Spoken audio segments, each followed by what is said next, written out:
lo que es un TIFF y lo que es un shapefile, y de qué depende el tiempo de retorno. Si luego van teniendo más dudas sobre temas puntuales, sobre aspectos no tan generales, sino quizás dudas que les hayan salido, pues si no hayan podido hacérselas al ingeniero, trataré de resolvérselas, pero por ahora vamos comenzando con los temas que se han programado para la reunión. Antes de comenzar con la teoría, perdón, con la práctica que serían los hitogramas, métodos SSI, ejercicios que puedan venir, quisiera comenzar con lo que es la parte teórica, ¿no? Que es justamente la diferencia entre un shapefile y un TIFF, y de qué depende el tiempo de retorno. Entonces, para poder comenzar con eso, voy a compartir un ratito mi pantalla.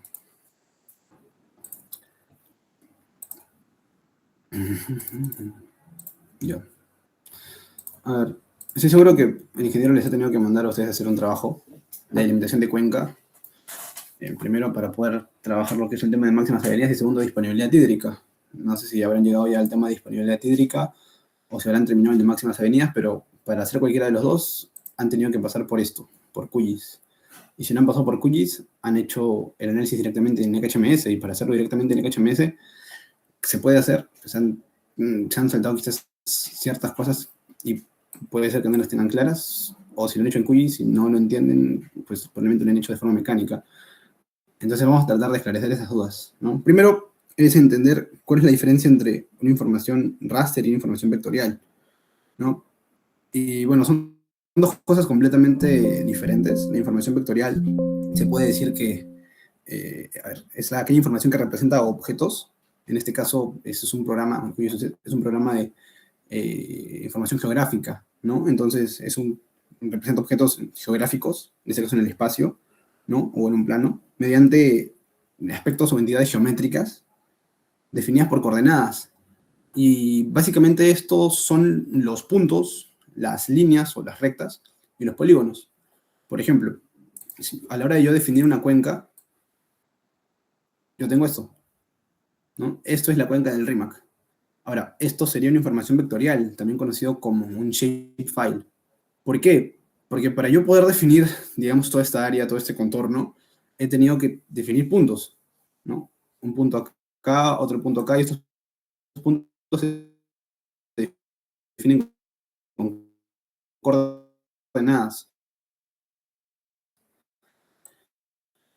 Me genera una figura, pero no dejan de ser coordenadas. De hecho, yo podría determinar cuáles son las coordenadas con ciertas herramientas aquí en QGIS, pero lo que quiero llegar básicamente es eso, ¿no? Aparte de esto, yo puedo trabajar, como les comento, con puntos.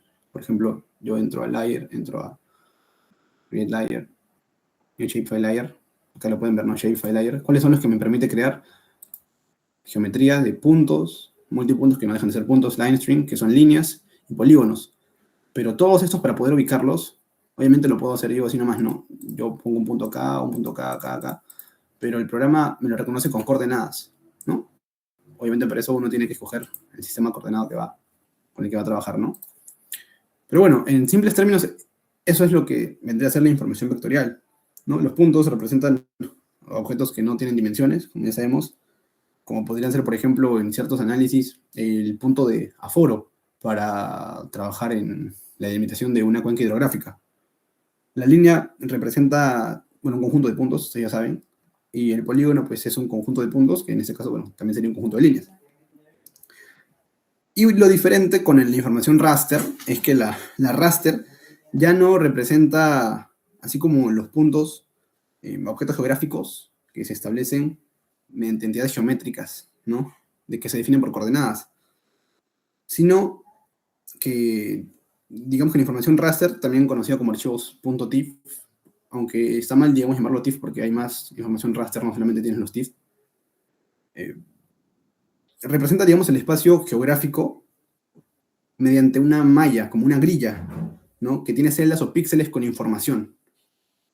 En este caso, cada una de esas celdas almacena un valor que representa una característica en particular. Yo puedo tener un raster que me representa altitud, que es lo general, ¿no? Ustedes lo pueden ver acá inclusive, ¿no? DEM.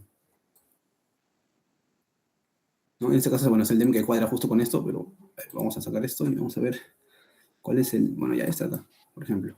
Este es un DEM combinado de un montón de DEMs que se han descargado de la misión espacial a los Pulsar, que seguramente es con el que han trabajado en hidrología. Bueno, en este caso, DEM quiere decir Digital Elevation Model, que sería un modelo digital de elevación. Entonces, lo que me representa este DEM justamente es la elevación. Este es el más común, ¿no? Así como tienen el DEM, hay otros, ¿no? Hay un modelo digital de elevación, modelo digital de terreno, pero no dejan de ser altitudes. ¿Pero qué más puede representar? Pues puede representar temperaturas, puede representar precipitaciones, ¿no? Por ejemplo, para hacer isoyetas, tenemos que trabajar con DEMs de precipitaciones, o para hacer isotermas, tenemos que trabajar con DEMs de temperaturas. Y bueno, como les comento, básicamente esto es la información raster. Como yo les explicaba, ¿no? Que son como cuadrículas o celdas. Entonces, ¿cómo uno sabe cuál es la resolución? Porque obviamente mientras mejor resolución tenga, el DEM va a ser mejor. Y mientras peor resolución tenga, el DEM va a ser peor. ¿Cómo se puede ver, por ejemplo, acá? Ustedes entran aquí a propiedades, a información, y aquí pueden ver la celda. En este caso, la celda, la Los Pulsar, la misión Los Pulsar tiene para descargar de dos tipos. La 12.5 por 12.5 y 30 por 30. En este caso es de 12.5 por 12.5. Obviamente es mucho más precisa. No, acá capaz no se va a notar bien, ¿no? Pero son informaciones por grillas. Son celdas. Así como la información que tienen de Pisco ustedes, ya, esa información de Pisco son información de precipitaciones grilladas por celdas. En este caso, la información que se tiene por celdas acá es información de elevación. Y bueno, digamos que ahora una breve comparación es que la información vectorial uno la puede trabajar por coordenadas y la raster por celdas, ¿no? Cada celda tiene un valor inherente, ¿no? Que le corresponde, dependiendo de lo que uno quiera estudiar. La representación de la información vectorial, o los shapefiles, son por puntos, líneas o polígonos, y los rasters son por un conjunto de celdas, ¿no? Un conjunto de celdas, o un conjunto de grillas. La precisión geométrica de la información vectorial, por ejemplo, se puede decir que es bastante alta, porque si trabajamos solamente con coordenadas, pues una coordenada uno la puede ubicar de forma muy precisa. Y la del raster, su precisión, pues va a depender de la resolución del DEM, perdón, de la resolución del píxel.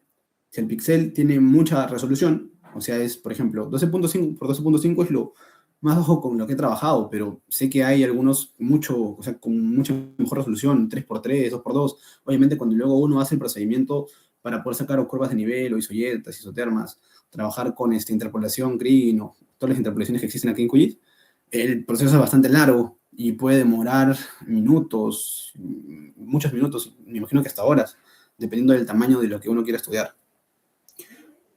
Algo importante que quizás el ingeniero les pregunte si les va a tomar esa teoría, no sé, me dijeron que eso también les explicara, es que eso se le llama así, tiene un nombre particular que es el fenómeno, el tipo de fenómeno. El tipo de fenómeno vectorial o el shapefile es discreto, ¿no? Justamente por lo que les estaba explicando. Y el tipo de fenómeno raster o del TIFF, como me imagino que a los que les habrá dicho, es continuo, ¿no? Entonces el raster es discreto el vectorial es discreto y el raster es continuo. Y bueno, básicamente es eso, por esta parte, ¿no? Uno puede hacer más combinaciones, ¿no?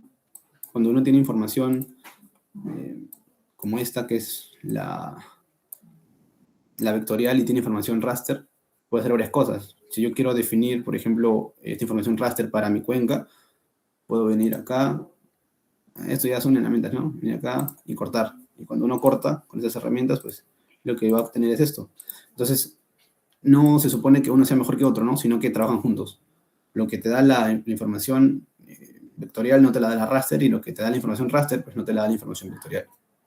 Algo bien interesante que se puede hacer, ¿no? Digamos, una analogía, es que me acuerdo que mencionaron cuando llevé un curso de esto, fue que la información vectorial se puede representar como un dibujo, un boceto del rostro de alguien.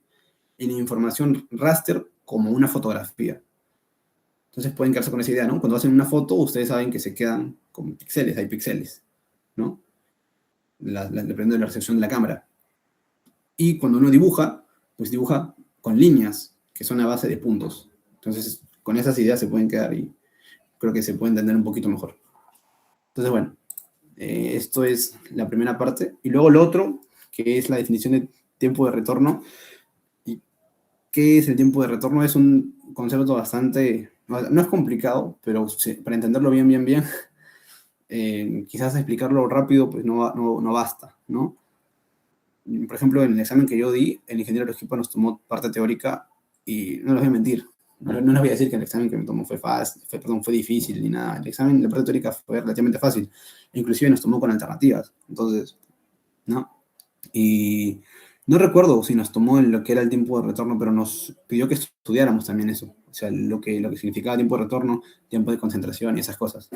Entonces, yéndonos particularmente a lo que es el tiempo de retorno, pues el tiempo de retorno, y que imagino que también, sí, también lo habrá explicado el ingeniero Esquipa, es el intervalo promedio, ¿no? De el tiempo en el que se espera, ¿no? Y eso es importante porque cuando decimos espera hablamos de la esperanza, es decir, hablamos de probabilidad, ¿no? Que se espera que un evento mmm, determinado ocurra, ¿no?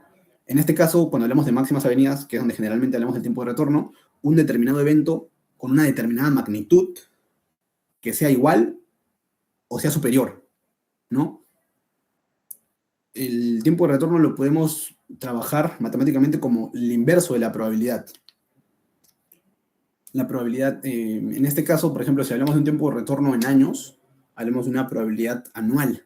Y como les comentaba, que se supone que se trabaja con la idea del tiempo de retorno de, ay, mira, voy a chapar un intervalo, ¿no? Donde en ese intervalo de tiempo al menos va a ocurrir una vez este acontecimiento con una magnitud que no vaya a ser superada o igualada por otro evento. Por ejemplo, si yo trabajo con una probabilidad del 10% de que el evento ocurra, mi periodo de retorno sería 1 entre 10%, o sea, 100% entre 10%, que sería 10 años. Si trabajo con una probabilidad del 2%, mi periodo de retorno sería de 50 años, y así.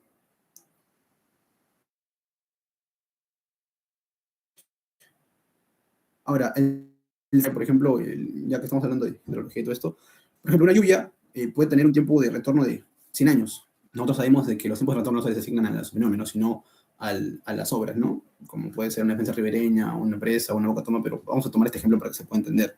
Esto no significa que esta lluvia ocurra cada 100 años, sino que existe una probabilidad del 1% de que en este intervalo de tiempo ocurra este fenómeno, ¿no? O sea superado en cualquier otro de los años siguientes.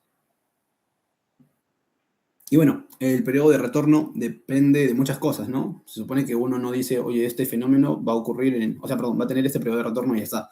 Se tiene que hacer un estudio estadístico, depende de lo que se llama frecuencia estadística, ¿no? Depende de la magnitud también del evento, porque si en un tiempo determinado el máximo evento es un evento muy apaciguado, muy suave, muy leve, pues es muy probable que sea superado, ¿no? Por eso se tiene que hacer también un estudio histórico. Y bueno, se trabajan con más variables, ¿no? Para poder definir el tiempo de retorno. Por ejemplo, ahora último se podía hablar de cambio climático, ¿no? Que modifica los parámetros morfométricos de la cuenca y cosas así. Pero bueno, en general, estos son los dos conceptos teóricos a grandes rasgos. Y bueno, sirve para calcular el nivel de seguridad con la que se va a diseñar una obra en particular, pues, ¿no? Como les digo, ustedes tienen tiempo de retorno, periodo de retorno para las presas o para las bocatomas, pero lo tienen todas las obras hidráulicas. Tienen las defensas ribereñas, los puentes. Entonces, si ustedes trabajan con esa idea, creo que se les va a hacer un poquito más sencillo.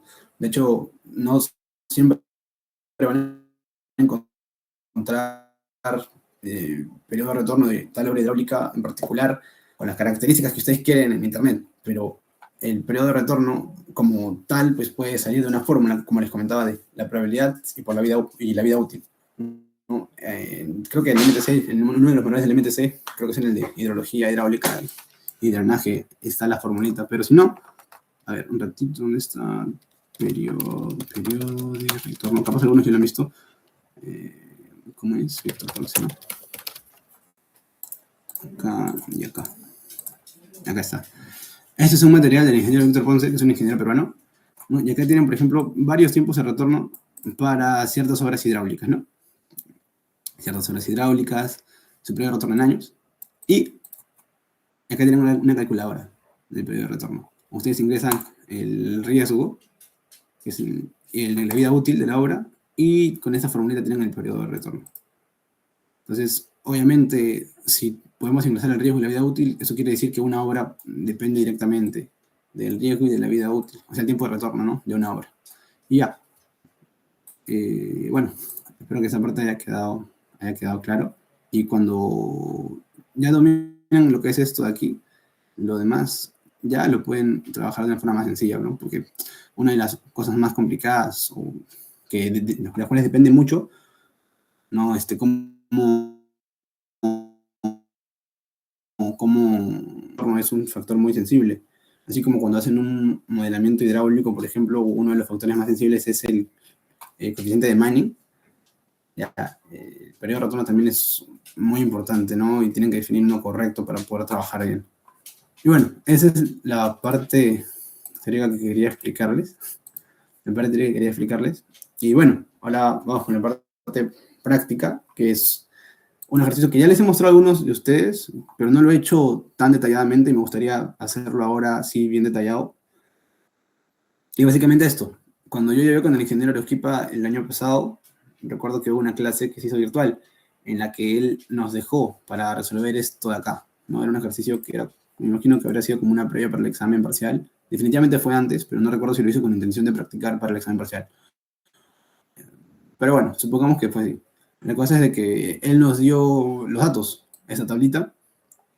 Estos son los números de las subcuencas. Ustedes pueden ver acá, quizás no se ve bien, pero hay 7 subcuencas. 1, 2, 3, 4, 5. No. 1, 2, 3, 4, 5, 6, 7. La de donde salen las estaciones. 1, 2, 3, 4, 5, 6, 7. Acá creo que hay otra, pero no hay estaciones, así que. Acá. Pero bueno. Y con esa información de cada una de estas, que se encuentra justamente acá, en estas tablitas, vamos a chambear, ¿no? Vamos a trabajar. Tenemos acá el área, bueno, tenemos el nombre, ¿no? Pero eso no nos sirve. El área, el perímetro, la altura, la pendiente, el número de curva. Estos 3 números de curva, pues, que es en condiciones normales, y el 3 que es en condiciones húmedas, el objeto del cauce, y bueno, más datos. Entonces, con esta información, nosotros tenemos que hacer el análisis para todas las subcuencas. Es decir, yo voy a hacer el análisis para una subcuenca, pero ese análisis que yo haga es el que se tiene que hacer para la subcuenca 2, para la subcuenca 3 y para el resto de subcuencas. Lo primero es justamente definir el periodo de retorno, ¿no? El periodo de retorno. Acá lo que he hecho es simplemente lo que hice acá en este ejercicio, y en todas las subcuencas también lo van a ver, fue copiar esta tablita de acá, que era otra información que el ingeniero nos proporcionaba, periodo de retorno, y como ustedes pueden ver, el periodo de retorno va a afectar obviamente a lo que vendría a ser la precipitación en 0,1 milímetros. Este de test es porque han escogido esta distribución, ¿no? Es distribución gamma para poder trabajar el periodo de retorno. Seguramente cuando ustedes han hecho su estudio hidrológico, cuando han ido a la parte, o sea, han usado hidroesta o hidronomón, han tenido que coger, que va a salir diferentes precipitaciones, ¿no? Entonces eso es lo que tenemos acá. Y por eso les comento que es importante escoger el periodo de retorno adecuadamente. Bueno, acá viene lo interesante que son los cálculos, ¿no? De hecho, uno de sus compañeros que vayan anotando las fórmulas que vayamos usando por acá, que les puedan llegar a servir. Si no, ya luego les puedo mandar un formulario así rápido que pueda ir haciendo con las fórmulas que tengo aquí, porque como les comentaba a su compañero, yo el formulario que usé lo hice a mano, lo hice ese mismo día, porque no recordaba que se podía ver formulario y lo tuve que hacer ahí. Entonces, no tengo cómo pasarles un formulario. Así que, bueno, tendría que hacerlo luego. Bueno, lo primero es calcular el tiempo de concentración. Bueno, estoy seguro que ustedes ya ven lo que es el tiempo de concentración. Le debe haber explicado al ingeniero. A lo que si tienen alguna duda ya ir preguntando. Bueno, como les comento, primero es calcular el tiempo de concentración. En este caso yo decidí trabajar con esta fórmula, pero como les comentaba, a ver, no solamente tienen esa fórmula. tienen más fórmulas para trabajar. Para el tiempo de concentración tienen más fórmulas. A ver, un ratito. Creo que está por acá. No.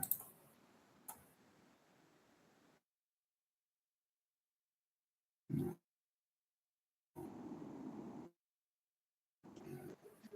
Ya que está. Uy, me estaba llamando un ratito.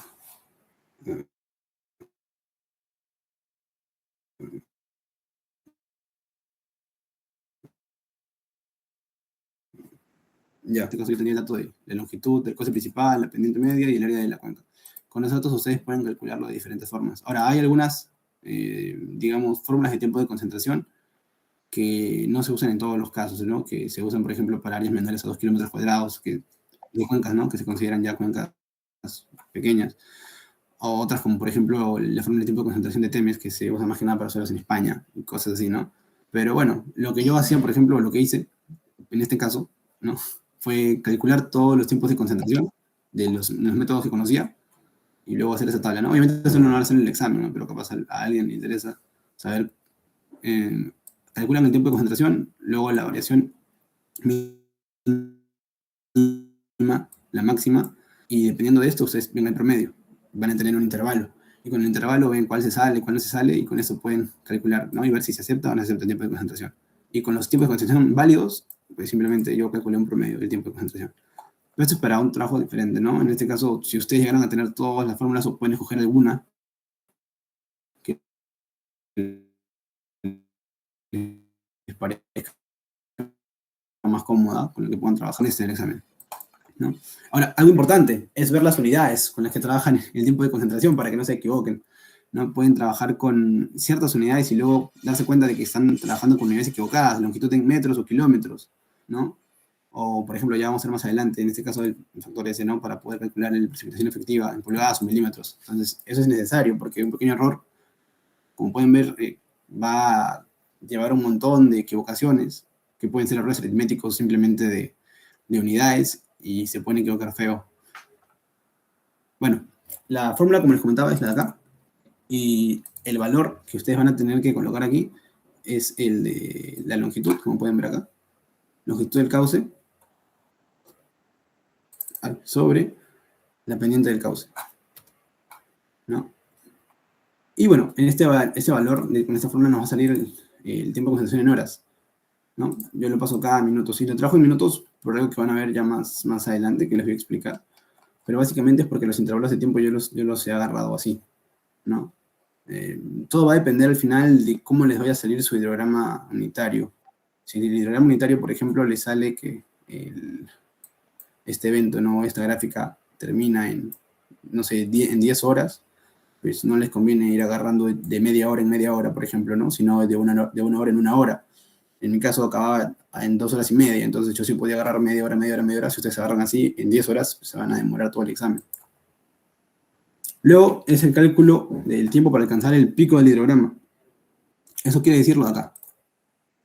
Yo ya tengo el tiempo inicial y el caudal inicial, que obviamente va a ser 0, pero yo quiero hallar este punto de acá, ¿no? Necesito hallar este punto, pero ese punto necesito el tiempo que se demora para llegar a ese punto y cuál es el caudal. ¿Cuál es el caudal que voy a obtener en ese tiempo? Bueno, entonces para eso es justamente esto aquí. Cálculo del tiempo para alcanzar el caudal pico. Y eso es relativamente sencillo, simplemente a esta fórmula, perdón, a este valor le sacamos la raíz cuadrada y le vamos a sumar 0.6 multiplicando por el tiempo de concentración. Esta es la formulita, ¿no? La raíz cuadrada del tiempo de concentración más 0.6 veces el tiempo de concentración. Ojo, sí, bueno, estoy metiendo la información en horas. Tienen que estar en horas también esto. Ahí lo pueden ver. Ya. Bueno, hasta ahorita ya van dos fórmulas, ¿no? La de aquí y la de aquí. Luego necesitamos calcular el S.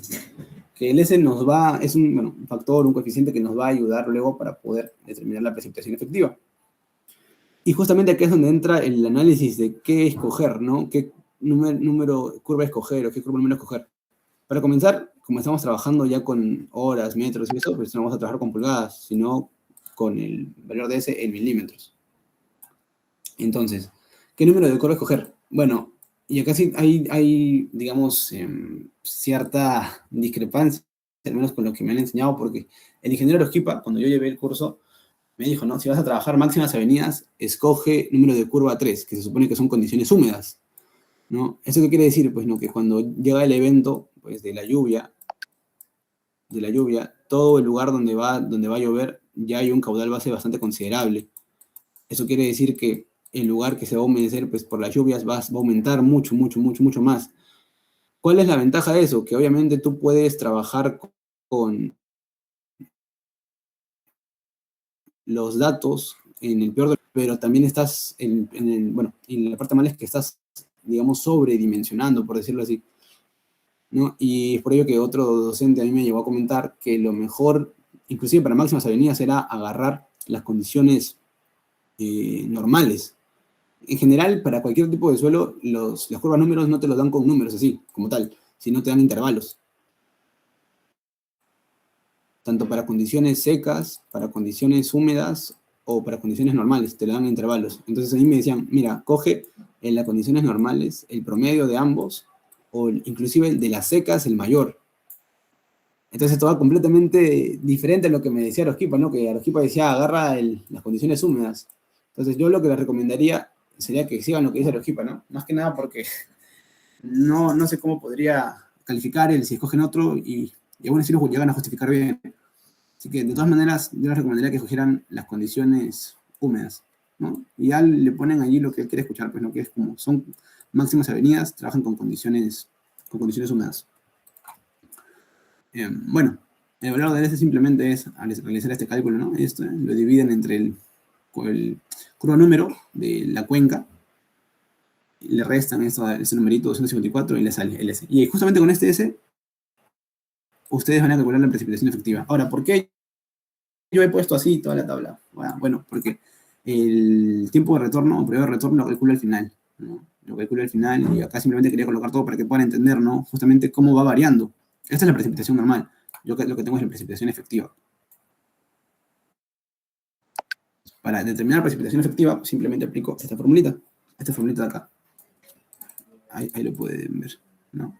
El valor de la precipitación que yo tengo, le voy a restar 0.2 por el S que tengo acá, lo elevo al cuadrado todo, y lo divido entre la precipitación sobre, perdón, lo divido entre la precipitación más 0.8 por este S de acá, ¿no? Este sí lo tiene que dejar así, no está en milímetros, entonces lo trabajan también en milímetros, porque la precipitación también es en milímetros. Y la precipitación efectiva, pues, obviamente, también estaría en milímetros. Y con eso tendría la precipitación efectiva para todos estos años, ¿no? Todos estos años de periodos de retorno. Ahora el caudal. Bueno, recuerdan mi tiempo pico, es decir, tengo de acá hasta acá. Yo ya sé en qué momento va a ocurrir, ¿no? Este evento máximo, digamos, el caudal máximo. ¿En qué momento va a ocurrir el caudal máximo? ¿En qué momento en mi punto de aforo va a llegar al caudal máximo? Pero yo no sé cuánto va a ser ese caudal. Yo necesito determinarlo, ¿no? Necesito hallar cuándo va a ser ese caudal. Bueno, ¿cómo determino eso? Eso se determina con esto de aquí, con esta formulita de acá. Caudal pico. 0.208 multiplicado por el área de la cuenca o subcuenca por la precipitación efectiva, y es por eso que lo teníamos que calcular sobre el tiempo pico. Esa es una formulita nomás que hay que seguir, ¿no? El área en kilómetros cuadrados, como pueden ver, por la precipitación efectiva en milímetros sobre el tiempo pico en horas. Y lo mismo van a tener el caudal, ya que obviamente, bueno, el área es una sola, el tiempo pico es uno solo, pero pero la precipitación efectiva pues, dependía del periodo de retorno. Como esto depende del periodo de retorno, el caudal también depende del periodo de retorno. Caudal pico, ¿no? Y bueno, ya tenemos esto. Este punto de acá lo tenemos ubicado en 0, 0. Este punto también lo tenemos ubicado en tiempo pico, caudal pico. Nos falta el último, que obviamente sabemos que va a ser el caudal cuando ya termine de pasar por nuestro punto de aforo. Va a tener que ser 0, pues, ¿no? Ya no va a haber nada de caudal. Pero va a haber un tiempo en el que ya no va a haber caudal. Y ese tiempo es el que tenemos que hallar. ¿Y cómo llamamos ese tiempo? Pues, lo llamamos con el cálculo del tiempo base, que es básicamente 8 tercios del tiempo pico. Ustedes se van a dar cuenta, ¿no? Que de hecho tiene bastante relación. El tiempo pico es, ¿dónde está? Acá está, 0.91 horas, justo antes de llegar a la hora, está acá, entonces está bien ubicado. Y el tiempo base es 2.4, es decir, desde 0 hasta 2.4, justo antes de llegar a 2.5. Entonces con eso yo ya tendría los datos. Yo ya tengo este punto y este punto. En Excel es más fácil, ¿no? Colocas en una tablita, colocas los datos en X, en Y y te sale. A mano, pues, colocan los puntos en un plano, los unen y ya tienen su histograma unitario. Eso es lo que les va a pedir Arequipa en este ejercicio, ¿no? Para cada una de las estaciones, para cada una de las subcuencas. Ahora, ¿qué parte viene lo complicado o en la parte del análisis? Porque hasta ahorita simplemente es como si hiciéramos una receta, ¿no? Una receta de fórmulas. El análisis viene acá. Primero, escoger el periodo de retorno, ¿no? El primer análisis es para escoger el periodo de retorno. Entonces, como pueden ver aquí, en este ejercicio de ejemplo,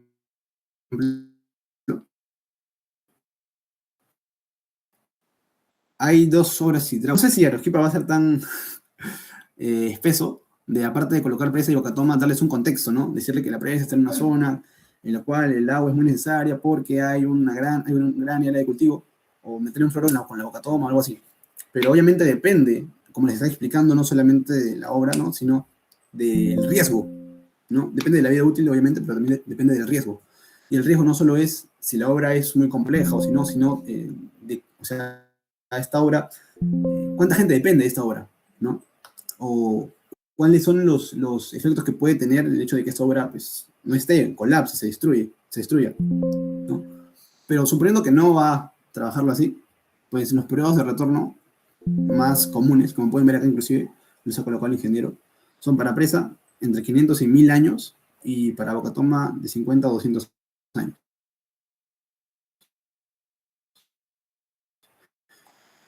Texto, ¿no?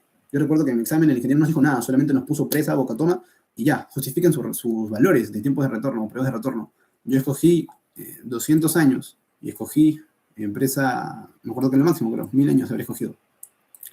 Pero no le llegué a justificar. Y yo recuerdo que ahí también me dejó un punto, porque no justifiqué. Entonces, ustedes no vayan a pasar por lo mismo y no pierdan un punto de una forma tan tonta.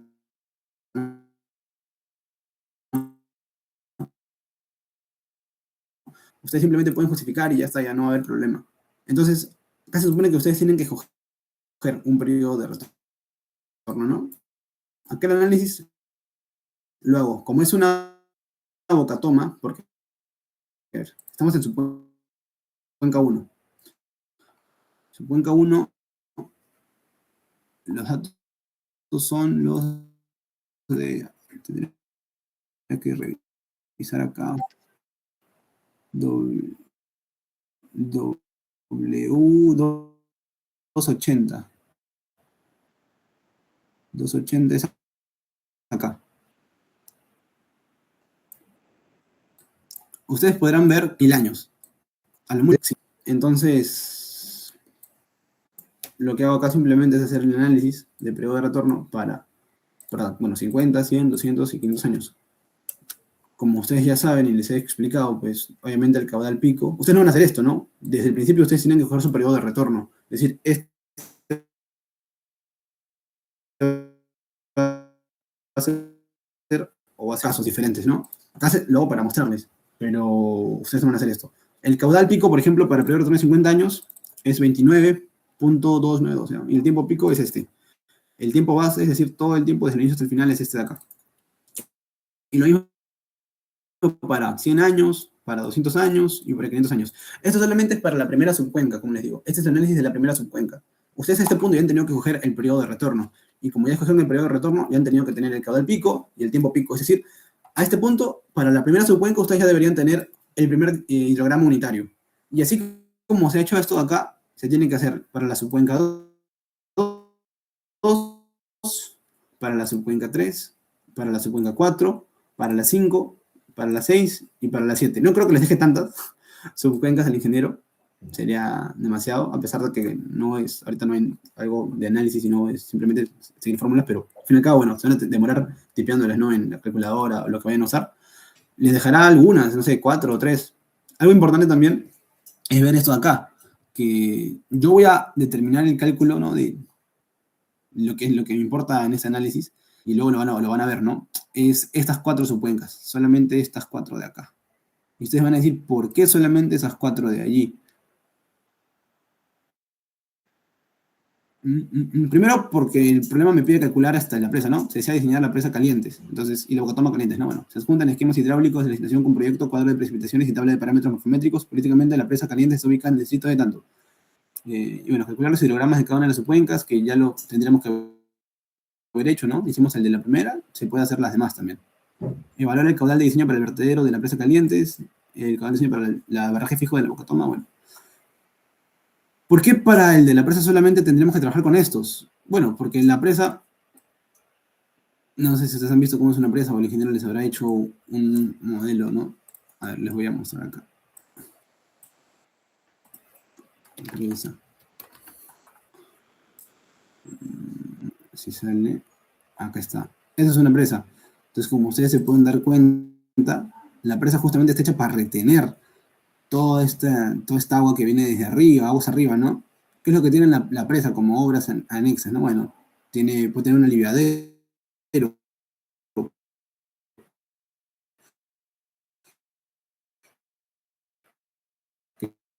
que cuando, eh, pero en eventos, por ejemplo, como pueden ser tan máximas avenidas, muchas veces puede sobrepasar. Entonces, para que no llegue hasta el tope, algunos aliviaderos o vertederos se hacen a los lados o en medio, ¿no? Acá, como pueden ver aquí, por ejemplo, ¿no? Para que los excedentes pasen. Pero la idea principal no es que pasen así, ¿no? Justamente la presa se diseña para que esto no llegue a suceder. Eso simplemente se hace cuando ya sucede y no hay de otra, ¿no? Se tiene que pasar esto. Pero en general debería ser así, ¿no? Acá se le baja la presa y todo el agua aquí. No, obviamente va a haber agua por acá, porque si no el río se secaría y toda la vida después de la presa no existiría, pero no de esta forma, ¿no? Esta forma ya es cuando hay excedentes y pues tiene que funcionar el aliviadero o el vertedero, ¿no? Y la otra obra es la toma de fondo, pero eso creo que lo van a ver cuando vean diseño de presas. Bueno, esto es importante porque, como ustedes han podido ver, lo que hace la presa es retener todo el agua. Entonces, yo les pregunto, ¿no? Es una pregunta retórica, no tienen que responder, yo no me voy a responder después, pero yo les digo, si yo tengo acá el agua, viene por acá, va, por acá, se junta y viene por acá. Luego viene la de acá, la de esta por acá, y se queda en esta presa. Yo les pregunto, ¿el agua vendrá de acá hasta acá? No, pues, o sea, se va a quedar acá, porque acá está la presa. Y es una pregunta, nos puso el ejercicio, nos puso las subcuencas, acá una, acá otra, no sé, por acá otra y acá otra, sí, nos puso una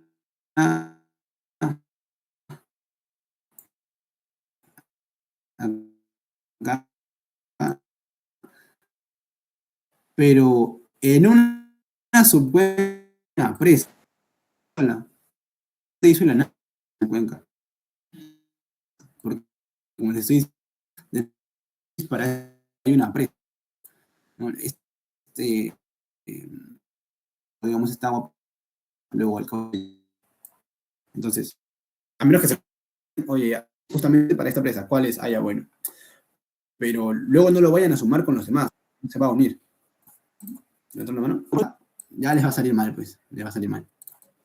Y bueno, esa es la parte del análisis de las subcuencas del hidrograma unitario. Y luego viene la otra. A ver, algo importante, en verdad. Fíjense acá. Acá tengo 3 subcuencas. Esta de acá, 1, 2 y 3.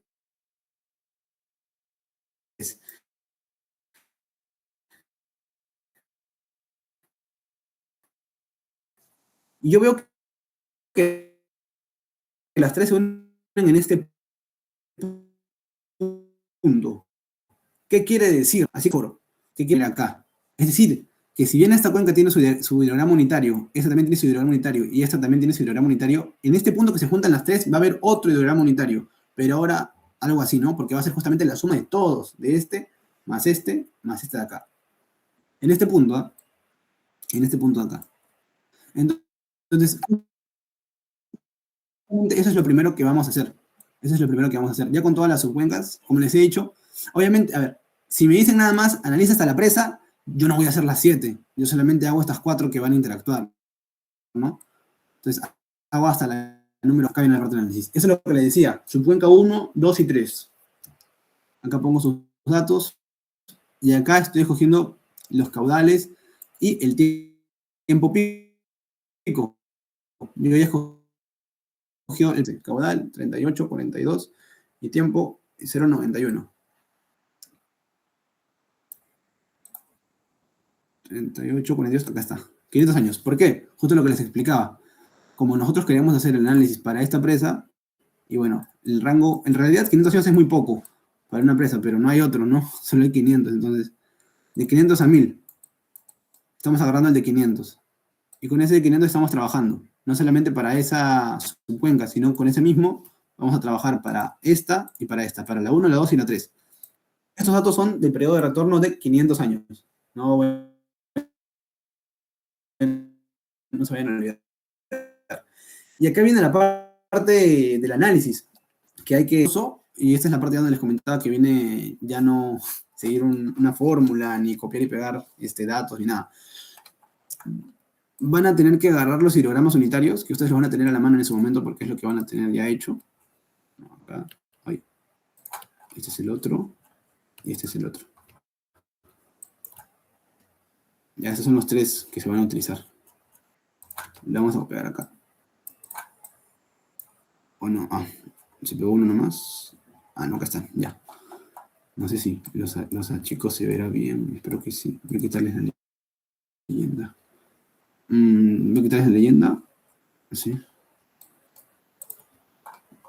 Y me gustaría solo quedarme con el de 500, porque es el que me sirve. Un momentito.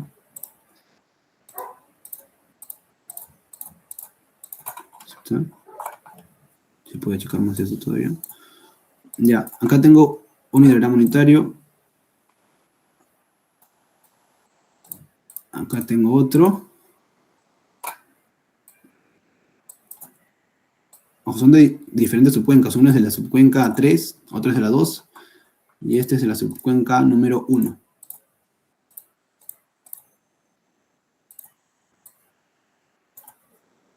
Ya está.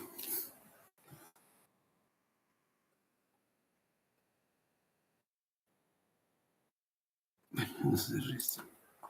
Acá tengo mis hidrogramas. ¿Qué es lo que ustedes van a tener que hacer entonces? ¿Qué es lo que ustedes van a tener que hacer?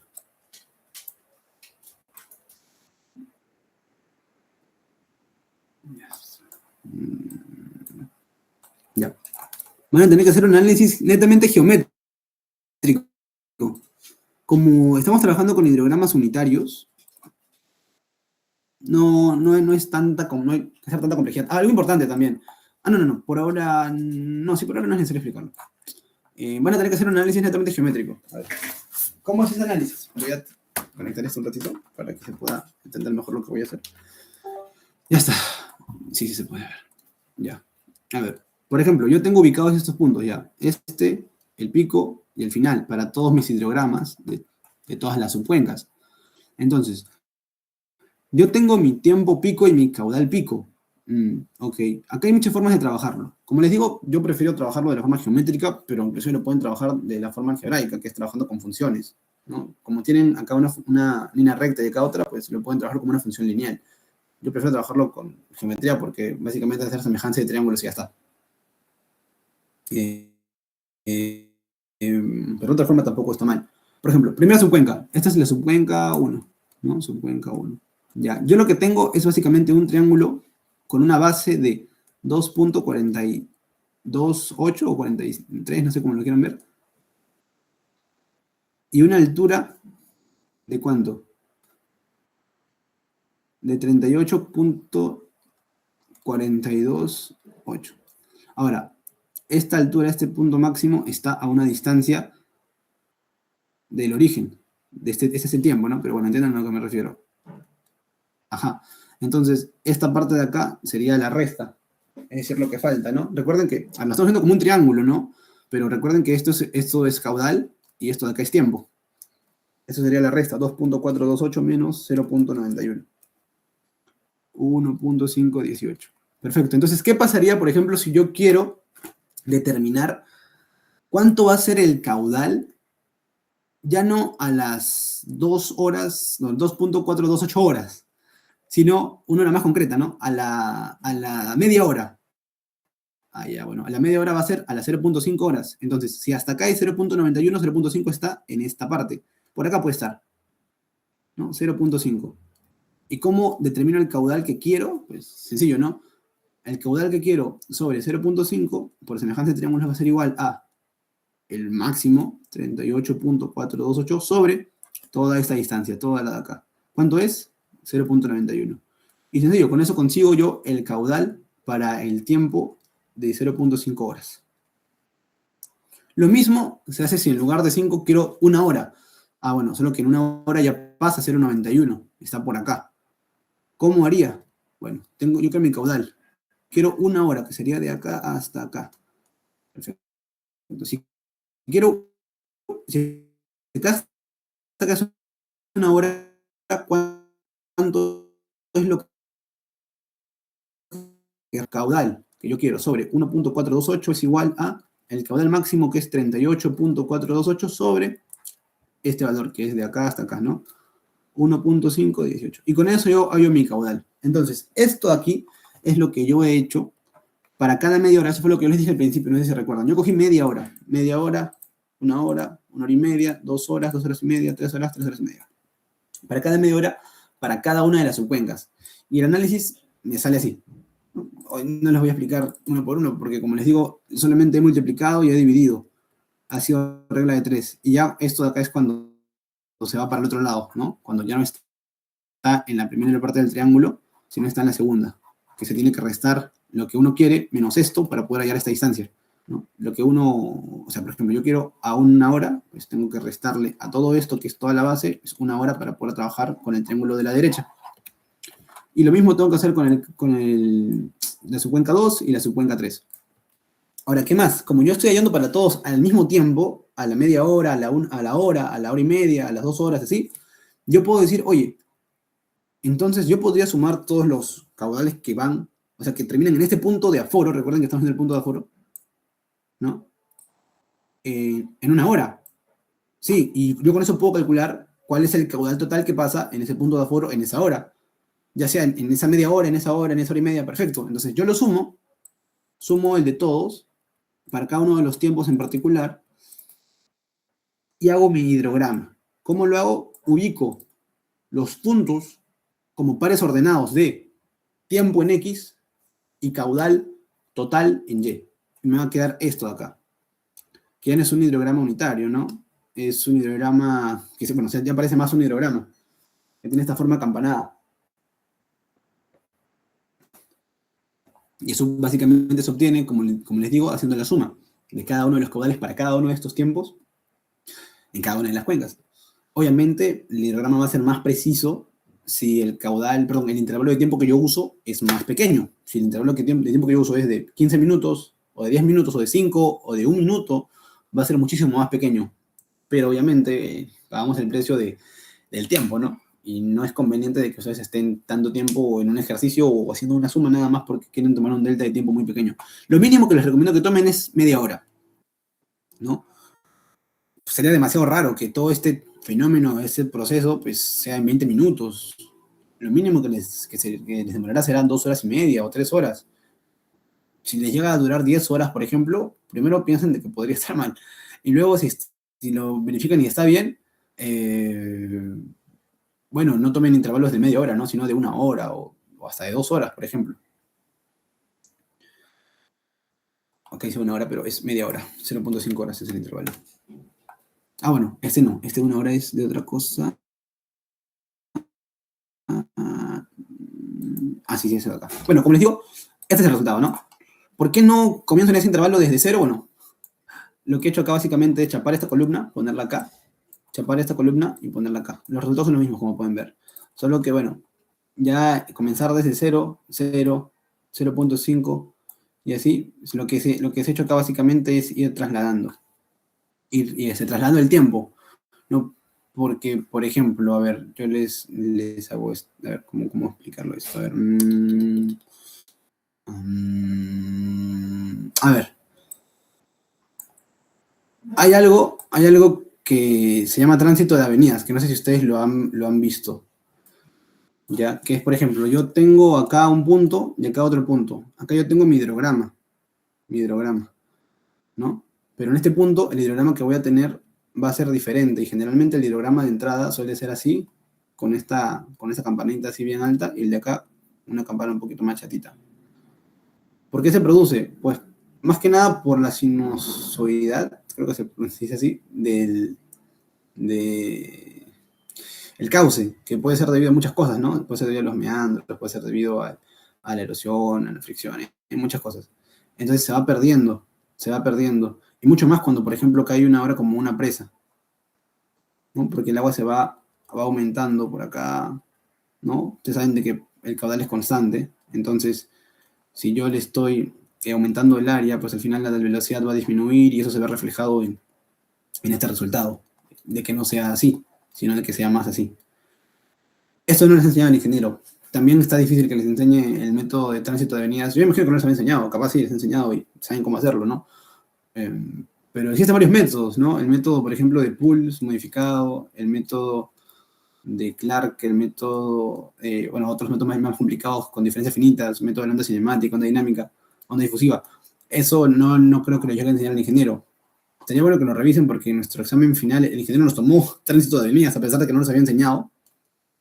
Y puede ser que les tome en su examen final. Pero para el parcial no creo que les tome. Por eso lo que yo hice fue, obviamente, como si todo el hidrograma, recuerden que tenemos un hidrograma final, termina acá, el hidrograma final termina acá. Era algo así. Entonces yo dije, bueno, obviamente el hidrograma no va a venir igual desde acá hasta este punto de acá. Como les digo, va a haber una variación. Va a ser así o va a ser así, pero no va a ser igual. Pero en ese tiempo, obviamente, yo no sabía esto, cuando llegué con el ingeniero en ese momento. Entonces, yo lo que hice fue simplemente, que hay un delta de tiempo. Y el ingeniero dijo, consideren un delta de tiempo igual al tiempo que ustedes deseen. Entonces, el delta de tiempo que yo consideré fue de 1 hora. Por eso es que lo que yo hice fue trabajar con el mismo hidrograma, solo que aumentándole 1 hora a todos los tiempos. Es decir, si antes era 0, todo esto ahora va a ser 0 más 1. Y ese hidrograma ya no va a estar acá, sino va a estar acá. Justo en la...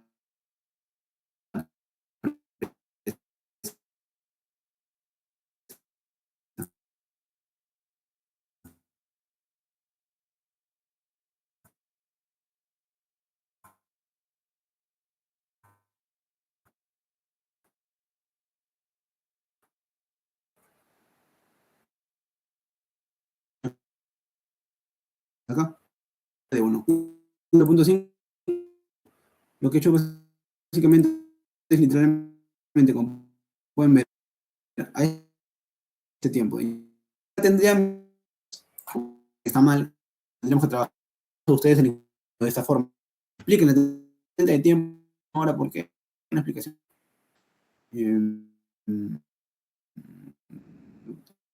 Ya no son abajo. Para acabar. Falta.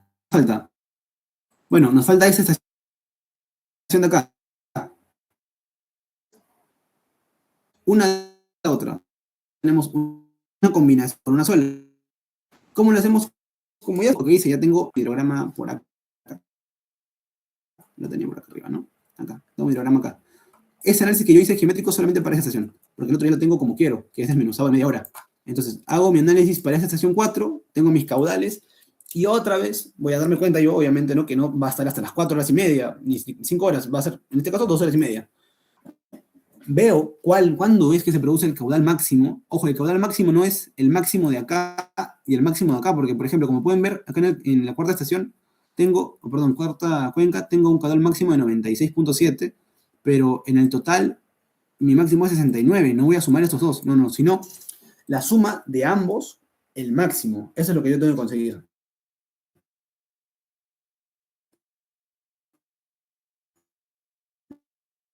La suma máxima.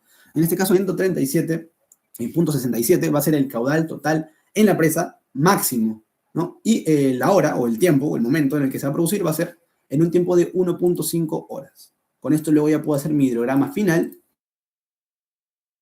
que va a ser esto de acá, como ya les expliqué, tomando un par de coordenadas, ¿no? Con X como el tiempo y Y como el caudal, y lo puedo graficar. Ahora, puedo hacer a Arequipa ciertas preguntas, ¿no? Capaz les da un volumen y ustedes tienen el caudal, o les da un tiempo y ustedes tienen el caudal, y bueno, les pide hallar ciertas cositas de más, o les pone quizás no sé, ciertos parámetros diferentes, ¿no? No les da quizás el área y les pide hallar y les da algunas otras cosas, no les da la pendiente, no les da la pendiente, por ejemplo, pero les da la longitud del cauce, les da la altura y la altura acá y ustedes tienen que hallarla, no sé, algo así. Bueno, eso también podría llegar a ser, ¿no? Pero bueno, a grandes rasgos, básicamente esto es lo que estaría haciendo Arequipa. Esto fue lo que nos tomó a nosotros, como les digo, con ciertas preguntas teóricas. Y ya, creo que básicamente sería eso. No sé si alguien tiene alguna duda al respecto. ¿Sí? Una consulta, Sebastián. ¿Recuerdas cuántas preguntas prácticas vinieron el año pasado? Solamente una. Me dieron 5 preguntas teóricas y solamente una práctica. Y la práctica valía, creo que valía 15. Acá está Oscar también, Oscar puede ayudar. Creo que las teóricas valían un punto cada una y la práctica valía el resto. Ah, 15 puntos, claro, creo. lo menciono porque al menos en la clase hizo como dos ejemplos. Y, y no sé, y creo que podrían venir de esta vez dos preguntas teóricas, dos preguntas prácticas. Ah, ¿cuál es el ejemplo que hizo? Porque con nosotros, yo recuerdo que solamente hizo un ejemplo de este acá, ¿no? Hizo sobre lo que acabas de mencionar, ¿no? El método SSS. Y el otro problema no recuerdo si era parecido o era otro método. ¿Alguno de ustedes recuerdan, chicos, qué método hizo? Dijo que revisemos lo de Classroom. Hay una práctica en el Classroom y hay dos ejercicios de POAS, creo. Ah, no, Cursos IDF. Pero eso no era teoría. Curvas IDF, ¿no? Sí. ¿Qué? ¿Un ejercicio de curvas IDF? ¿Cómo así? O preguntas teóricas de qué son las curvas IDF. Teórica, teórica. No, también había una parte donde teníamos que graficar, de acuerdo a la relación entre precipitación, me parece. Donde debías disgregar, Sí, creo, donde debía etiquetar. ¿Ah, sí? ¿En el con un Classroom está, tiempo dicen? de 0 a 1440, toda esa cosa. A ver, ¿en qué parte del Classroom está? Porque creo que tenemos el mismo Classroom. Sí, el Mm, Classroom es el mismo. ¿Dónde está? ¿Tienen ahí o saben más o menos dónde está? Porque no. En la Creo grabación que estaba, pero esta es la del IDF, la de intensidad, duración y... No, claro, pero, o sea, ¿cuál quiero saber el ejemplo? Porque con nosotros no hizo ningún ejemplo de curvas IDF. O sea, nos tomó una pregunta teórica de qué son las curvas IDF y para qué se usan, pero o sea, no nos hizo ningún ejercicio con curvas IDF. Eso es, bueno, a ver, ¿puedo explicarles qué son las curvas IDF? A ver, mira, las curvas IDF justamente vienen a ver su nombre, ¿no? IDF, y seguramente ya les explicó aquí, Arequipa también, perdón, es de intensidad, duración y frecuencia, ¿no? Son, digamos, de hecho son muy importantes, ¿no? Son de las herramientas más importantes, se puede decir, en los análisis hidrológicos, en hidrología, bueno, se puede aplicar para varias cosas. No recuerdo que en nuestro examen, una de las respuestas justamente para qué se podían usar las curvas CDF era para el diseño de, por ejemplo, drenajes o alcantarillas, inclusive para sistemas pluviales, ¿no? Bueno, permiten, digamos, estimar la intensidad promedio de una lluvia, un fenómeno de lluvia, de una tormenta, ¿no? Para una duración específica, ¿no? Básicamente son estos de acá. A ver. No, ustedes han visto así y un montón de curvas. No, así, así, así. Ya. A ver, un ejemplo más aplicativo para que se vea mejor. Ahora hay algo bien chévere que ha sacado el Cenami, que es que ustedes pueden entrar a esta página, ¿no? Bueno, yo lo dibujo como curvas IDF Cenami, ¿no? Pero tiene un nombre particular. Ustedes vienen acá, colocan por cuencas hidrográficas, le dan acá, vamos a reflejar. Y ustedes pueden buscar, esto lo pueden usar inclusive en sus modelamientos hidrológicos, pues, pueden buscar su cuenca, ¿no? Por ejemplo, acá, y van a tener curvas IDF similares. Obviamente no necesariamente quiere decir que estén bien, ¿ah? De hecho, yo he hecho un estudio sobre esto y no todas están bien. Hay que multiplicar por ciertos factores para hacer correcciones, pero en general, no están tan mal. Aquí están. Tienen esto. Los periodos de retorno, las horas y cada una de las intensidades, ¿no? Entonces, con esto uno puede hacer sus curvas IDF. ¿No? Me imagino que, a ver, curvas IDF. Ustedes lo han visto así. Ajá, así lo han visto ustedes, ¿no? Acá la intensidad, acá la duración y acá el periodo de retorno. Entonces, cuando, por ejemplo, ustedes hacen este tipo de análisis, y seguramente se habrán dado cuenta porque cuando ustedes han hecho su modelamiento hidrológico, no han hecho hidrogramas unitarios, han usado curvas IDF. Entonces, esa es otra también pregunta interesante, ¿no? Cuando uno trabaja con hidrogramas unitarios, que eso nos lo dijo Aroquipa, ¿no? Ya no es necesario que trabaje con curvas IDF y viceversa. Si trabaja con curvas IDF, pues ya no es necesario que trabaje con hidrogramas unitarios. En el ejercicio que nos dejó a nosotros en nuestro examen parcial, nos dejó simplemente hacer análisis con hidrogramas unitarios. Por eso me generaba bastante duda, ¿no? No sé cómo podría dejarles un ejercicio con curvas IDF, realmente. No sé si lo tienen ahí, me lo podrían pasar porque no me comentaron sobre eso. Me dijeron simplemente curvas IDF, me imagino la parte teórica, ¿no? Claro, Pero, lo que yo recuerdo era que nos daba ahí una cantidad de precipitación y después de eso teníamos que calcular la intensidad y compararlo con el tiempo de concentración o algo así, porque creo que el tiempo de retorno está en función del tiempo de concentración, pues, ¿no? escucha, pero me dicen que está en su Classroom, ¿no? No.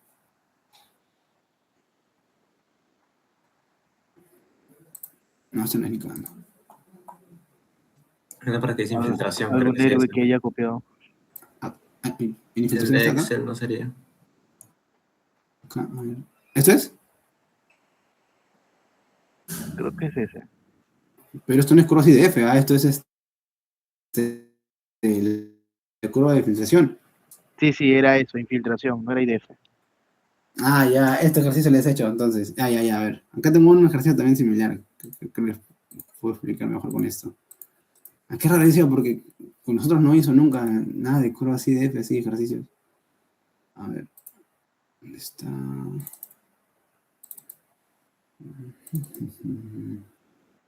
No, espérate.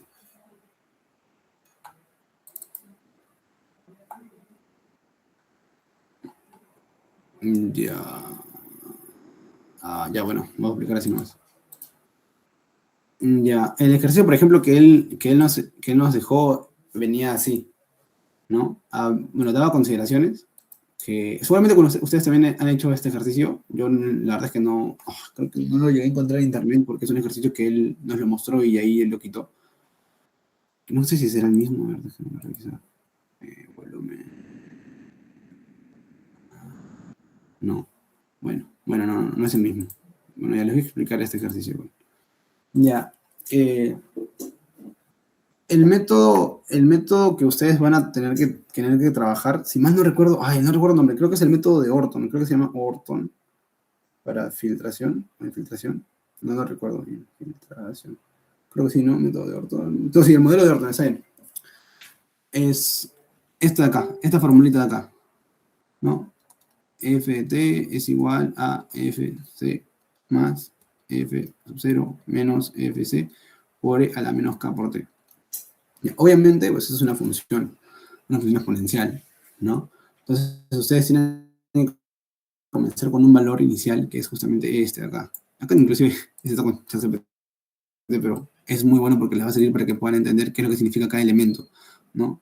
Este F sub T es la tasa de infiltración en un tiempo específico T, ¿no? Luego ustedes reemplazan el tiempo K y cuando tienen todos estos parámetros, F sub C, F sub 0, y el valor de K les va a salir el valor de la tasa de infiltración, perdón. ¿Por qué tasa de infiltración? Porque es una velocidad. Eso es una variación de la filtración respecto del tiempo. Luego la capacidad de infiltración, que es este F sub C, es decir, cuánto es, digamos, la filtración que puede aguantar después de un largo tiempo, ¿no? La tasa constante que alcanza después de un largo tiempo. Es decir, llega un tiempo, así como una esponja, ¿no? Pueden llenar una esponja de agua, mucha agua, pero ya llega un momento en el que va a seguir reteniendo agua, pero muy poquito, y aunque lo dejen ahí, ya no va a retener más agua. Entonces esa es la capacidad máxima que alcanza después de un largo tiempo. Lo mismo sucede con el suelo. Y el suelo no se puede saturar demasiado, llega a un punto máximo de saturación y no se puede saturar más. Luego, el F sub 0, que es capacidad de infiltración inicial, ¿no? Tasa máxima al inicio de la lluvia, es el inicio básicamente, ¿no? Y luego el E, que es la base del logaritmo natural, que es el número de Euler, que es exponencial. La constante de decaimiento, que es este factor K, que es el que elevamos, ¿no? Al menos K por T. Y bueno, el T, que es el tiempo, ¿no? El tiempo que transcurre desde el inicio de la lluvia hasta el tiempo que queramos analizar. Podemos analizar 1 hora, 2 horas, 3 horas, entonces ese es el valor de mi azote. Y bueno, este ejercicio literalmente venía así. Nos daban el tiempo, intervalos, ¿no? De 0 a 0.5, me imagino que serán horas, ¿no? De 0 horas a media hora, de media hora a 1 hora, de 1 hora a 1 hora y media, y de 1 hora y media a 2 horas. Estos eran datos, ¿no? Intensidad. ¿Cómo sé yo, no? A ver, primero que estos valores son estos de acá. A ver, varios se pueden sacar de aquí, ¿no? Bueno, varios no, porque son 3 nomás. Uno se puede sacar de aquí. Justamente es el inicial.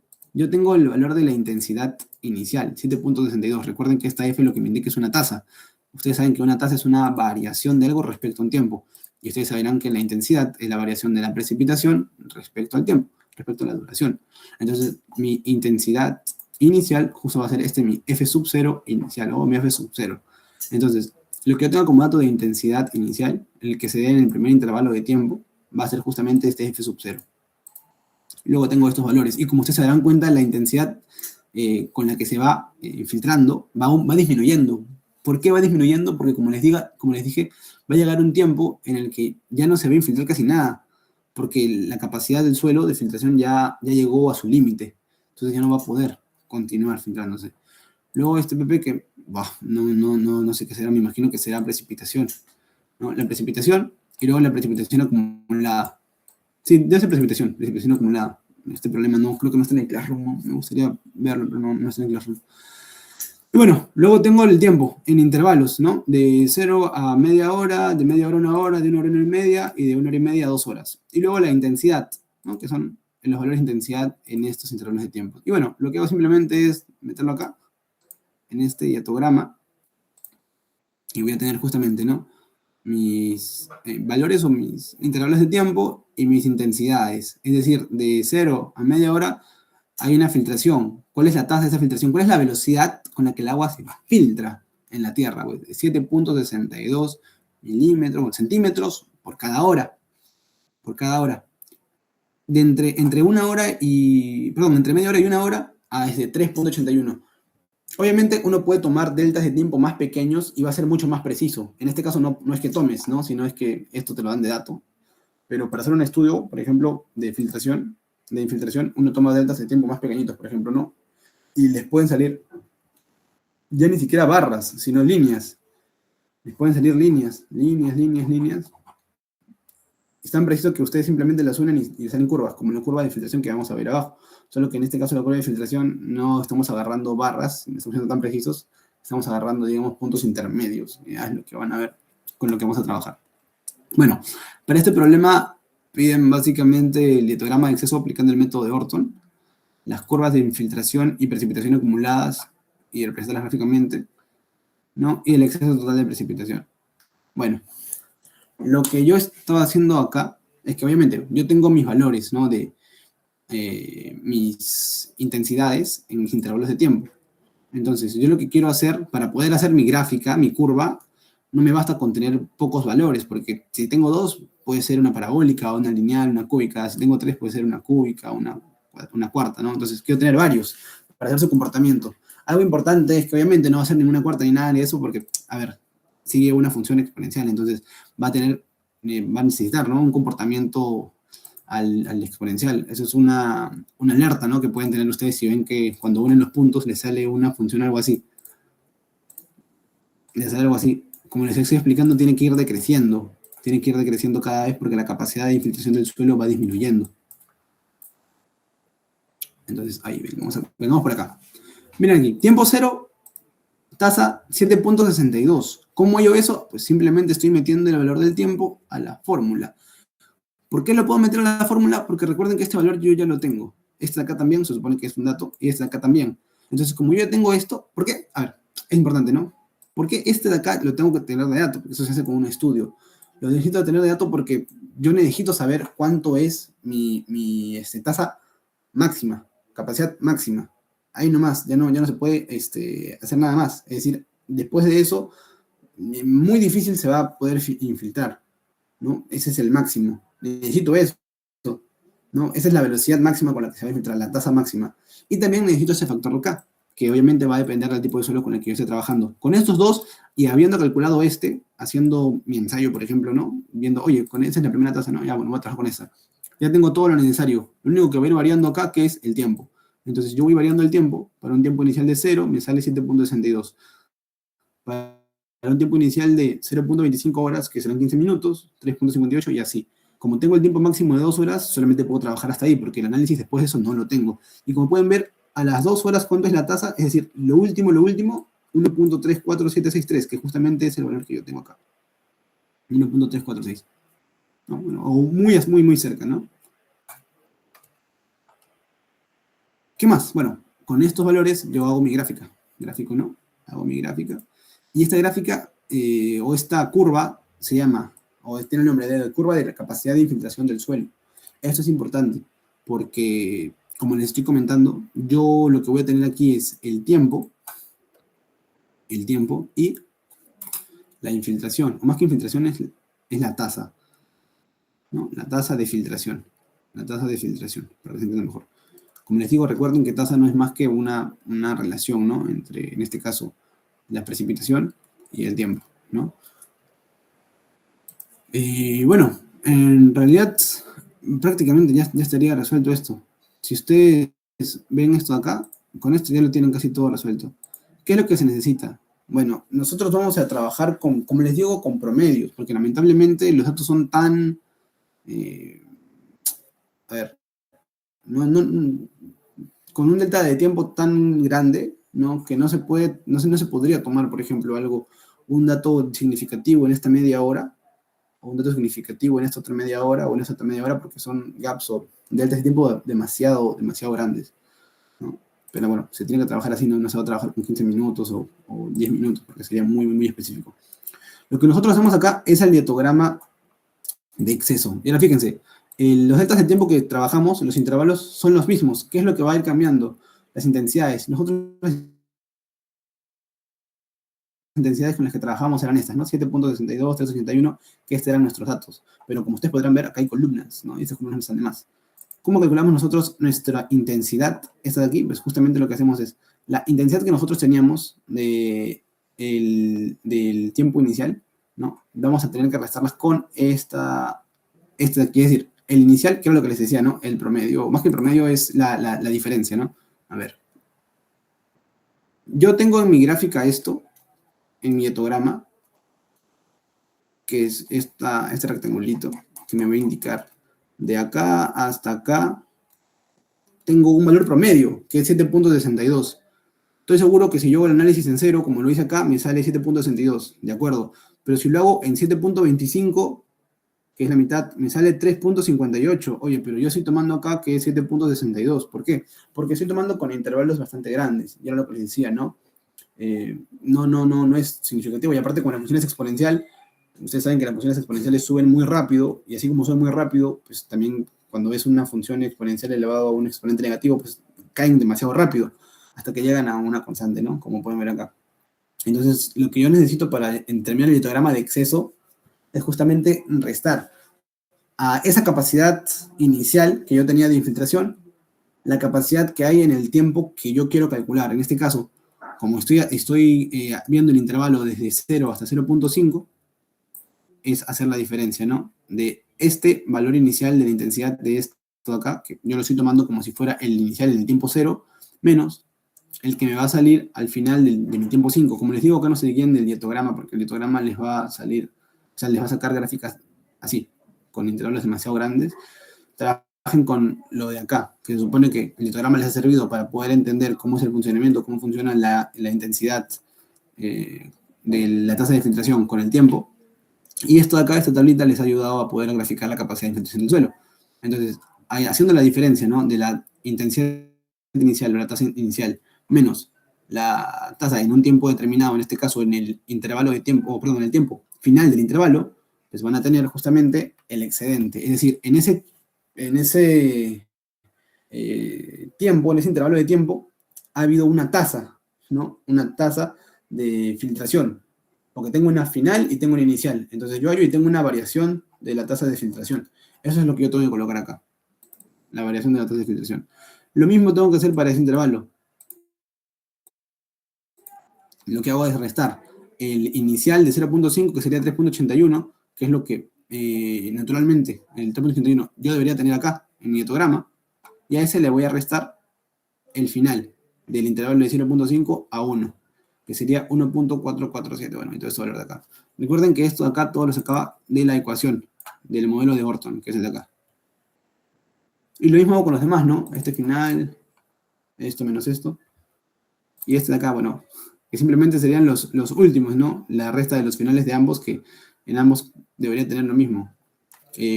Para esto acá, no, a ver, ¿dónde está? 1254, que sería el, a ver, esto es el inicial, menos final, este es inicial menos final, 2.5, no, espérate, a ver, ¿cómo es esto acá?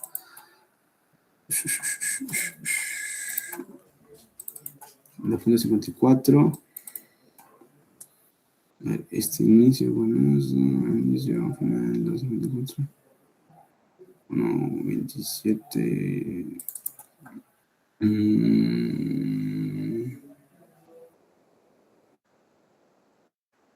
Sí, porque es la última intensidad. ¿Está bien? Está bien. Entonces el diatograma de exceso tendría que ser así. Recuerden de que llega el punto final en ese intervalo, que justamente es de dato, que es el tabla de acá, como les explicaba. Al final no va a haber nada en exceso, ¿no? Porque la tasa se va a mantener constante. Entonces no va a haber una variación. No sé si recuerdan lo que les dije. Esta delta de F me indica la variación, es decir, la tasa inicial, la velocidad inicial es como una aceleración, ¿no? La velocidad inicial y luego la velocidad final. ¿Qué pasa cuando yo les digo que llego al final con una velocidad constante? Pues la variación de la velocidad, que va a ser la velocidad inicial, perdón, final menos la velocidad inicial, va a ser igual a 0. Eso es lo que está pasando acá. Por eso que justamente en este último intervalo, que yo les comentaba también en el análisis para el diatograma, va a ser constante. ¿Cómo va a ser constante? Se va a quedar en este 1.27. Y si se queda en ese 1.27, pues entonces ya no va a haber exceso ni nada por el estilo, porque el inicial y el final para ese intervalo va a ser el mismo. Y luego la precipitación acumulada, y por esto es lo que voy a utilizar esto aquí, ¿no?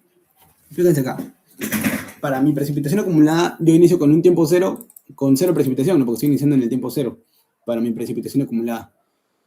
Ahora, en el tiempo de 0.5 voy a tener 3.81, como pueden ver acá, 3.81. En el tiempo de 1 hora, voy a tener 5.715. En el tiempo de 1 hora y media voy a tener 6.985, esto es en centímetros, ¿no? Y recuerden que esa es acumulada. Y en el tiempo de 2 horas voy a tener 7.62. Pues bueno, simplemente lo trabajo acá y lo grafico. Con eso tendrá mi precipitación acumulada. Ahora, yo quiero hallar, me pedían precipitación en exceso total de precipitación. Ya, eso es sencillo. La precipitación de exceso o precipitación en exceso, acá es un análisis que hice pues, en ese momento. Se puede observar que la intensidad es mayor a la infiltración para este intervalo. Obviamente va a haber precipitación en exceso cuando llueva más de lo que puede infiltrar, ¿no? Por ejemplo, si yo tengo que se infiltra a una velocidad de 2 milímetros por segundo, pero la precipitación es de 3 milímetros por segundo, entonces la precipitación va a ser mayor. ¿Qué quiere decir eso? Que va a haber agua que no se va a infiltrar en ese momento y que se va a infiltrar un segundo después. por decirlo así. Entonces, todo esa película de agua que se pueda formar encima de la Tierra o de lo que se vaya a analizar, va a quedarse en exceso, ¿no? Y después de todo ese análisis, recuerden que se supone que la tasa de filtración se mantiene constante, ya no se va a infiltrar más. O se va, como les digo, a ver, no, está mal dicho. Que se va a infiltrar, pero a una tasa constante, a una velocidad constante. Entonces, como se va a ir reduciendo y la precipitación, pues naturalmente va aumentando y luego disminuye, seguramente se lo han visto en los pluviogramas que le había mostrado el ingeniero, que su comportamiento no es así, ¿no? Varía, puede ser así durante, no sé, a las 4 puede llover más, a las 5 baja, pero a las 6 llueve un montón. Entonces, uno no sabe cómo es, pero el del suelo sí sabemos que va disminuyendo. Entonces, llega un momento en el que el del suelo obviamente ya no da más abasto. Pero al principio la lluvia puede ser mucho más que el suelo, o al revés, el suelo puede ser mucho más que la lluvia. Entonces, nosotros tenemos que ver esos intervalos de tiempo en los que hay más intensidad que infiltración. Y en esos momentos es donde va a haber un exceso. No es como tener oferta y demanda, ¿no? Si gastas más de los ingresos que tienes, entonces te estás mal. Pero si tienes más ingresos en los que gastas, entonces tienes un exceso ahí, ¿no? En este caso, lo mismo tenemos que hacer acá. ¿Cómo se calcula esto? Bueno, primero tenemos que ver en qué momento se produce. Nosotros vemos acá, tenemos 0 y acá tenemos nuestra intensidad, ¿no? En este caso de exceso del dientograma para la filtración.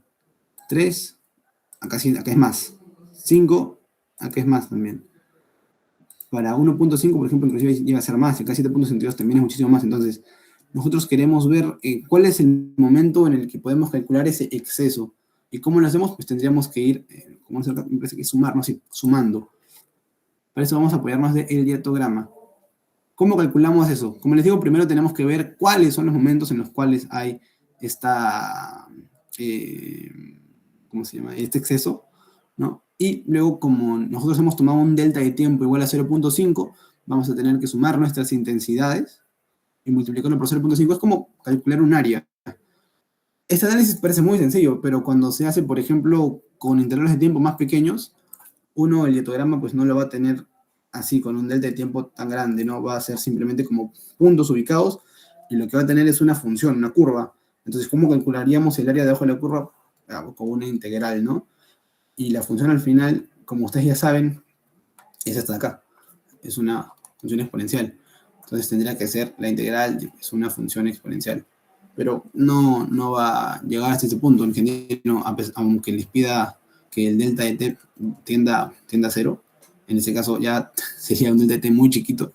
Pero como les digo, el ingeniero lo más probable es que les voy a dar los datos, ¿no? Y si le da los datos, ya les va a dar el delta de tiempo ahí implícito. Pero bueno, me estoy yendo por las ramas. ¿Qué es lo que tienen que hacer? Sumar estos intervalos de intensidades en los cuales hay más, hay un exceso, ¿no? Hay un exceso. Yo creo que, a ver,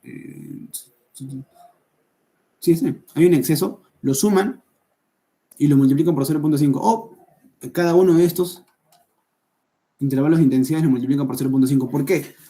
Porque cuando ustedes la intensidad la vayan a multiplicar, que está en centímetros por hora, lo multipliquen por 0.5 horas, ¿qué les va a quedar? Les va a quedar esto, centímetros. ¿Y esos centímetros para qué son? Ustedes lo que van a obtener ahí es el exceso en ¿cómo se llama esto? En longitud, en medida, ¿no? De lo que va a quedar encima, en este caso de la Tierra o de lo que donde vayan a hacer el análisis, ¿no? Y eso es justamente lo que uno quiere determinar cuando trata de calcular el exceso total de la precipitación. Entonces, les repito, ¿no? Ustedes tienen esto de dato, van a tener necesidades. En este caso, los valores están en centímetros por hora. Tienen que observar, ¿no? Cuando la intensidad es mayor que la filtración para poder determinar el exceso. Y eso se produce justamente para el intervalo de 0 a 1 hora y media. De 0 a 1 hora y media. Sería el intervalo de acá. Este es para determinar el exceso. Este es para la infiltración, de 0 a 1 hora y media. Y haciendo ese análisis, pues van a calcular la precipitación en exceso, que justamente es de esta manera. Eso, como les digo, este Excel, yo recuerdo que cuando el ingeniero, en primer lugar, hizo este tema, yo tenía bastantes dudas, ¿ya? Entonces, prácticamente para hacer este ejercicio le pedí bastante ayuda a él, porque tenía bastante confusión con los conceptos, ¿no? Por ejemplo, acá lo pueden ver, Yo entendía que infiltración era una longitud, pero luego me explicó bien que infiltración es una velocidad, es una tasa, ¿no? Es un cambio. Lo que es una altura o una longitud es la filtración. Eso se mide como si fuera una, como les digo, la precipitación, ¿no? Precipitación es milímetros. Y entonces la precipitación es a la filtración como la infiltración es a la intensidad. Creo que eso se entiende mejor, ¿no? La intensidad es una velocidad, porque es longitud sobre tiempo, y la infiltración también. La filtración es una longitud, una altura, una pequeña altura, aunque sea en milímetros, ¿no? Lo mismo que la precipitación, ¿no? Y la tasa de infiltración es lo que el suelo puede retener, y lo que se infiltra es la tasa de filtración, ¿no? Sería raro, digamos, decir que, o sea, lo contrario, ¿no? Como les digo, la tasa de infiltración, que justamente es esta variable de velocidad, es decir, el suelo puede retener agua a una velocidad de tanto. Es decir, eso es lo que puede absorber. No es que durante un tiempo absorba la misma agua a la misma velocidad, solo que como estamos tomando intervalos de tiempo de delta bastante grandes, pues no, a menos que lo traemos como una función del propio tiempo, pues, nos va a quedar un valor constante, lo cual está mal, ¿no? Porque al fin y al cabo va a terminar siendo una aceleración, pero el análisis que se hace naturalmente es tomando un intervalo de tiempo y decir, para ese intervalo de tiempo corresponde esta velocidad. Sabemos que así no es, ¿no? Básicamente lo que estamos haciendo es tomar un promedio, ¿no? Por eso les decía, se toma un promedio y se trabaja con eso. Pero bueno, así es como lo ha hecho el ingeniero, pues, ¿no? Y como se hace naturalmente para poder determinar los histogramas. De hecho, creo que acá hay otro ejercicio de infiltración, pero bueno, este no es como el otro. De hecho, sí, esto cualquier cosa. No. Este es el más completo. Y lo otro que ustedes tienen acá es un ensayo. Es el ensayo de infiltración. Me parece que eran con dos anillos. Tienen dos anillos y tienen que ver, calcular, ¿no? Comparar, me parece, la infiltración que hay en el medio con el de alrededor. Ahí sí, les mentiría si les digo que sé cómo es ese porque no he visto ni un ejercicio de eso. Pero me creo que en internet pueden encontrar algunos en YouTube, capaz. Y ahí pueden, con un video y ya bastaría, porque creo que eso es más una cuestión algebraica, matemática de sumar y multiplicar. Y ya, bueno, acá está la curva, ¿no? Como la curva que tenemos acá, siguiendo el modelo de Orton. Y ya, voy a pasarles este material, lo de acá y lo otro, para que ustedes puedan revisarlo. Voy a borrar esto porque está lleno de...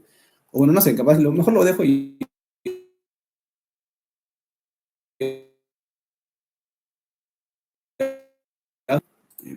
Y ahora...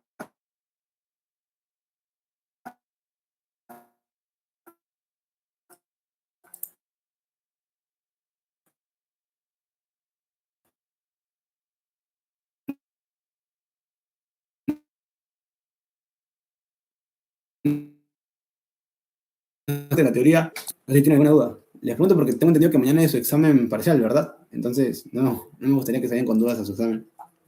¿Quiénes están? ¿Todo bien? ¿No tienen alguna duda?